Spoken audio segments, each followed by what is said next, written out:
The downtown branch of Crestview National was already buzzing when the doors opened that morning. The soft hum of printers, the metallic click of keyboards, and the faint echo of polite conversation filled the air. Behind the long glass counter, tellers prepared their stations with the kind of detached rhythm that came from routine. To them, today was just another Wednesday. But for one woman walking through the doors, it was going to be something else entirely. Her name was Angela Reed. She was in her mid-40s, composed and understated, dressed in a tailored navy dress with a light grey coat. Her hair was neatly tied back, and her tone carried the calm confidence of someone used to making decisions that mattered. Yet as she stepped into the branch, no one looked twice. That was how she preferred it. Angela was the chief executive officer of Crestview National Bank, though she rarely visited local branches unannounced. She believed in seeing the truth of operations without filters, without prior notice. It told her more about her employees than any report could. Today, she'd stopped by for a simple reason. She wanted to test the customer experience personally. No special access, no title attached. Just an ordinary withdrawal from a personal account she kept for years. She joined the short line at the counter. A man in front of her chatted easily with the teller, who smiled brightly as she handed him a receipt. When it was Angela's turn, the teller, a young woman named Courtney, didn't greet her with the same warmth. She gave a quick, polite smile, the kind used when people are performing civility but not feeling it. "Next," Courtney said, her tone flat. Angela stepped forward. "Good morning," she said with quiet kindness. "I'd like to make a withdrawal, please." "Sure thing," Courtney replied, pulling a form toward her. "Amount?" "30,000. The teller's pen froze mid-air. "30,000. She repeated. "Yes," Angela said, her tone unchanged. "In cash, please." Courtney's expression faltered for just a second before she recovered it with a short, incredulous laugh. "Ma'am, I don't think we can process that here. Not without some kind of advance notice." "I understand," Angela replied, "but the balance is available in this account. You can verify it." Courtney frowned and took the debit card and ID Angela offered. "One moment." She began typing, her fingers tapping a little too loudly on the keyboard. Her colleague at the next station glanced over, sensing something unusual. Within seconds, Courtney's brows shot up. The account balance was more than sufficient, significantly more. But instead of admitting that, she turned back to Angela with a thin smile. "I'm sorry, but this looks a bit off. We get a lot of people trying to pull large sums lately. I'll need to verify this with my manager." "That's fine," Angela said calmly. Courtney walked to the glass office where the branch manager sat. From where Angela stood, she could see the brief exchange. Courtney gestured toward her with a faint smirk. The manager frowned and both looked in her direction. Angela remained composed, her hands folded lightly on the counter. She'd seen that look before, doubt disguised as procedure. A moment later, the manager stepped out. He was a tall man with a practiced smile that didn't reach his eyes. "Good morning, ma'am," he said. "I'm Tom, the branch manager. My associate tells me you'd like to make a withdrawal of $30,000. "Yes," Angela said evenly. He nodded slowly, glancing at her ID. "We just have to be careful with large cash withdrawals. Fraud cases have been up lately, and well, this kind of request can raise red flags." "Of course," Angela said. "I appreciate the caution." He hesitated, clearly expecting irritation. When it didn't come, he pressed a little further. "May I ask what the funds are for?" She looked at him quietly. "Personal use." He smiled again, the kind meant to sound polite but carried an edge. "Right. It's just that, typically, clients with accounts like this don't walk in off the street for that kind of cash. Usually they work through our corporate channels." Angela nodded once. "Interesting assumption." Tom shifted his weight. "To no offense intended, of course." "None taken," she said softly. "Though I do wonder what you mean by clients like this." He opened his mouth to explain, then caught himself. "I just mean, with balances this size, we usually handle things differently." She finished for him, her eyes steady. "Yes," he said quickly, missing the tone in her voice. "Exactly." Angela exhaled slowly, almost sadly. "I see.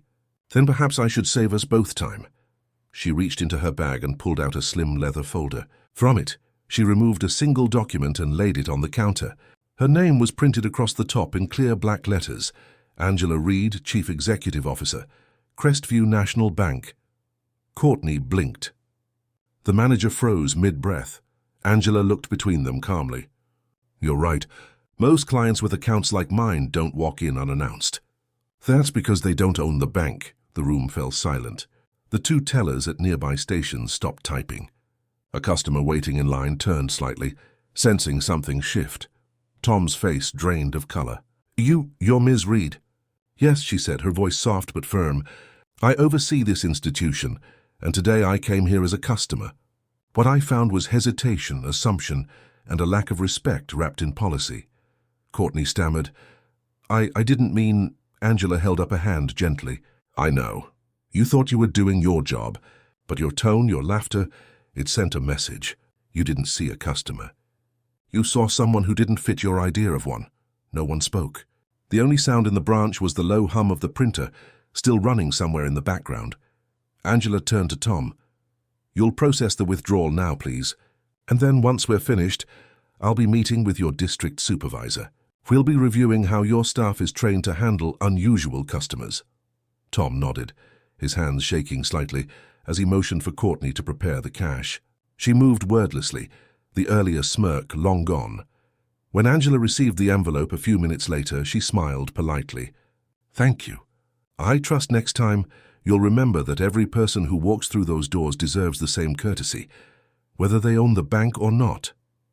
Then she turned and walked toward the exit, her heels clicking against the marble floor, leaving behind an office full of people who suddenly understood how small assumptions could make them look. The next morning, sunlight streamed across the floor-to-ceiling windows of Crestview National's headquarters, the glass reflecting the skyline like a mirror. The main conference room on the top floor had been prepared hours earlier. Fresh coffee, a polished mahogany table, and chairs neatly aligned. The mood, however, was tense. Word of what had happened at the downtown branch had already spread through the company faster than any press release could. Angela entered the room quietly, a folder tucked under her arm. The regional director, HR head, and several senior managers stood as she walked in, unsure whether to greet her or stay silent. Her presence didn't demand attention, it commanded it. She set her folder on the table and took her seat at the head. "Please, sit," she said simply. The scrape of chairs followed, then stillness. She opened the folder and glanced down at a few notes before looking up. "I visited one of our branches yesterday. Not for an inspection. Not for business. I went as a customer." No one spoke. A few exchanged worried glances. "In the span of 10 minutes, she continued, "I was laughed at, questioned, and nearly denied service. Not because my balance was insufficient, not because my request was improper, but because I didn't look like the kind of person they expected to see asking for that amount of money." Her tone remained calm, but every word landed sharply. She leaned forward slightly. "That's not a training issue. That's a culture issue. And culture begins here with the people in this room." The HR director cleared her throat softly. "Ms. Reed, if I may, what happened was unacceptable. We've already spoken with the branch manager and his team. They've expressed remorse." "I'm sure they have," Angela said. "But apologies don't fix perception. Respect has to exist before a mistake, not after." The regional director shifted uncomfortably. "Are you suggesting disciplinary action?" Angela studied him for a moment. "I'm suggesting accountability. The problem isn't one branch, it's systemic. If people feel entitled to judge customers based on assumptions, it means the system quietly allowed it." She paused, letting the silence stretch before continuing. "So starting today, we're changing that system. I'm launching a new initiative called Customer First. It's not a slogan, it's a reset. Every branch manager, teller, and executive will complete a values retraining program. We'll emphasize empathy, not just efficiency." The HR director nodded. "We can coordinate that within 2 weeks." "Good," Angela said, "because I want to see measurable change. I want to walk into any branch anywhere and feel the same level of professionalism we claim to stand for. No exceptions." The regional director hesitated, then asked, "And the staff involved in yesterday's incident?" Angela closed the folder gently. "They'll stay employed, but they'll also spend the next quarter shadowing our customer support division, listening to real customer experiences, especially from those who felt dismissed. I don't believe in firing people for mistakes they can learn from, but I do believe in making sure they never repeat them." Her words settled into the room with quiet authority. When the meeting ended, the managers left in silence, their expressions serious. The HR director lingered a moment longer. "You handled it gracefully, Ms. Reed," she said. "Most CEOs would have made it a spectacle." Angela smiled faintly. "That's the problem, isn't it? Everyone likes a spectacle. I prefer transformation." As the day went on, her inbox filled with messages, some from executives applauding her for confronting bias directly, others from employees admitting they'd never realized how deeply perception shaped behavior. She responded to each with the same simple line: "It starts with awareness." Later that afternoon, Angela received a call from the district supervisor, an older man named Robert Hale, who had been with the company for over 30 years. His voice carried a mix of humility and admiration. "Angela," he said, "I read your report. I want to apologize personally for what you experienced. It's not who we are." "I know it's not who we want to be," she replied gently, "but it's who we allowed ourselves to become. We can change that." He paused. "You just made a lot of people look in the mirror. I hope they keep looking," she said. When the call ended, Angela walked to her office window. Below, the city buzzed as usual, cars weaving through intersections, pedestrians moving in hurried rhythm. Somewhere out there, another customer was walking into another branch, expecting fairness. She wanted to make sure that expectation was always met, not questioned. Her reflection in the glass looked calm, but her thoughts ran deeper. She remembered her first job as a junior accountant years ago, when a client had once mistaken her for an assistant. She had smiled then, quietly correcting him, knowing one day her work would speak louder than his assumptions. Now that day was long behind her. Yet the challenge remained, proving again and again that leadership and dignity knew no single face, no single form. That evening she drove home through the quiet streets, her mind still on the day's meeting. The city lights blurred against her windshield, but her resolve felt sharp. Change wouldn't come overnight, but it would come, one interaction at a time, one conversation at a time, one teller learning to see a person before a stereotype. She parked outside her townhouse, turned off the engine and sat for a moment, listening to the faint hum of the city. Her phone buzzed with a message from an unknown number. It was short and hesitant. "Ms. Reed, this is Courtney from the branch. I just wanted to say I'm sorry. I understand now. I'll be better." Angela read it twice, then typed back, "Good. That's where it begins." She set the phone down, feeling the quiet satisfaction of a lesson that had reached the right heart. Then she stepped out into the night air, the city cool and calm around her, knowing the next day would bring more work, but also, slowly, more understanding. A week later, the atmosphere inside Crestview National Bank's downtown branch felt different. The polished floors, glass counters, and faint aroma of coffee remained the same, but something invisible had shifted. The laughter that used to echo carelessly now carried warmth instead of arrogance. The greetings felt genuine. Staff who once avoided eye contact with certain customers now smiled and spoke with deliberate respect. Angela arrived quietly that morning without an announcement or escort. She didn't wear her usual executive attire, just a beige blazer, dark slacks, and a soft blue blouse. She wanted to see if what had begun as a reaction had turned into reflection. When she walked through the doors, the new trainee at the front counter greeted her right away. "Good morning, Mom," the young man said brightly. "Welcome to Crestview. How can we help you today?" Angela smiled. "Just here to observe, thank you." The trainee nodded politely and returned to assisting an older customer who was struggling to fill out a deposit slip. She watched him patiently guide the man through the process, his tone respectful, his posture attentive. It was small, but to Angela it was everything. Tom, the branch manager, who had nearly cost himself a career, spotted her from his office and hurried over. His expression carried humility instead of panic this time. "Ms. Reed," he said softly, "I didn't know you were visiting today." "That's the point," she said with a faint smile. "Unannounced visits show the truth better than reports." He nodded. "You'll be happy to know we've completed the first stage of the retraining. We're now including customer empathy scenarios in every morning briefing. It's changed a lot of how the team sees people. Has it changed how you see people?" Angela asked. Tom hesitated for only a second before answering. "Yes, completely. I used to think professionalism meant keeping things formal and detached. Now I realize respect isn't distance, it's presence. She nodded, clearly pleased. That's a good way to put it. As they walked through the branch together, several employees greeted her respectfully. Courtney, the teller who had once laughed at her, stood at her counter, helping a young couple set up their first joint account. Her tone was patient, her smile natural. When she noticed Angela, her face turned red. But she kept her composure and finished helping the customers before walking over. "Miss Reed," she began nervously, "I wasn't sure I'd ever get to see you again in person." Angela looked at her calmly. "You just did," Courtney swallowed. "I've been wanting to apologize properly, not just for how I treated you, but for what it said about me. I didn't realize how many assumptions I made until you called me out without raising your voice. That stuck with me."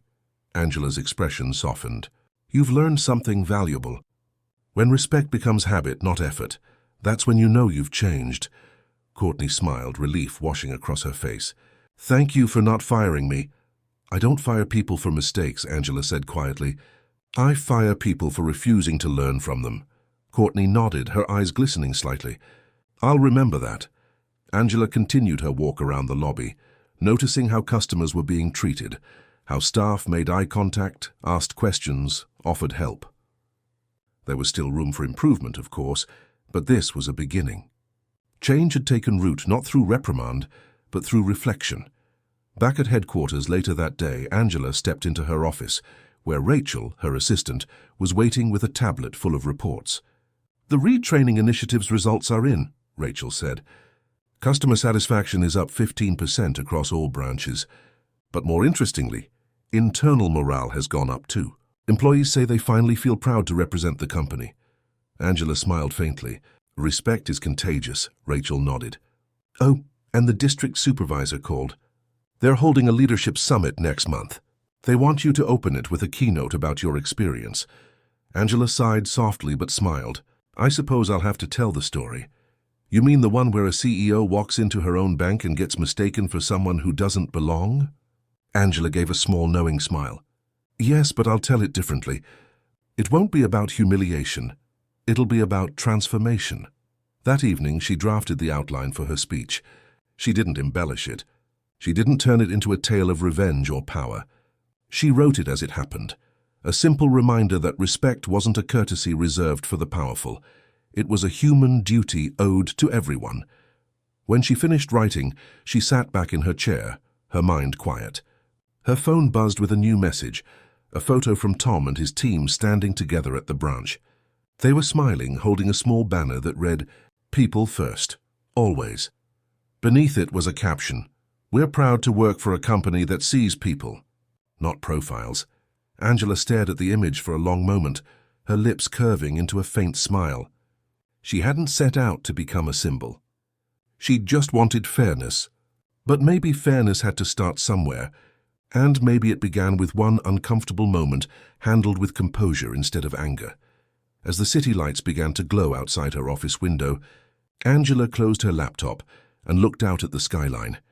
It was late, but she felt awake to the truth that change didn't happen when people were shamed. It happened when they were taught to see. The day of the leadership summit arrived with a calm grey sky hanging over the city. The grand conference hall of Crestview National's headquarters buzzed softly with conversation, a sea of neatly pressed suits and polished shoes. Branch managers, regional heads, and senior executives filled the rows, coffee cups in hand, murmuring about initiatives and quarterly performance. But beneath that corporate energy was something quieter, curiosity. Everyone knew the CEO herself was about to address what had become known unofficially as the day that changed the bank. Angela stood backstage, her notes folded neatly in her hand, though she didn't need them. She wasn't nervous. She had given dozens of speeches before, at investor conferences, charity galas, and press events, but this one mattered differently. This wasn't about numbers or profit margins. This was about people, and she knew that truth better than anyone. When she stepped onto the stage, the room fell silent. The sight of her alone was enough to quiet every whisper. She smiled briefly, then rested her hands on the podium. "Good morning," she began. Her voice was calm, steady, and warm. "Before I became the CEO of this bank, I was a customer just like the people who walk into our branches every day. I trusted that when I walked up to a counter, I'd be treated with respect, with care, with basic human decency. That trust is the foundation of what we do. But recently I learned that foundation wasn't as strong as I believed. A few people in the audience shifted uncomfortably. She let the silence linger, then continued.